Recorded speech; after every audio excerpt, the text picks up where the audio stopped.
Hey guys, Cody from Echo Outdoors again. We're gonna go over this stackable jerry can shovel holder combo today. So what it is you got your Linq stackable fuel caddy, and a lot of guys might like to have a shovel on their sled plus the one on their back, just so if they get stuck and they need a dig, you can use the one that's on your sled. It's easier to get at. You don't gotta take your backpack off and mess around with getting your shovel out.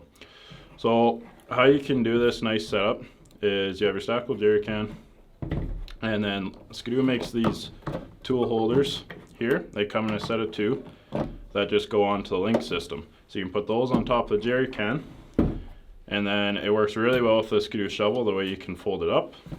And then when you want your shovel, all you do is just unclip those, and there it is, right? So it sits nice on top. It's out of the way. It looks pretty nice. It works well. So in order to do this setup, you just need fuel caddy, tool holders, shovel, and a set of these Linq brackets here that go on top. So yeah, that's that. I'm Cody with Echo Outdoors. If you want links to the stuff I've talked about, the links are in the description below.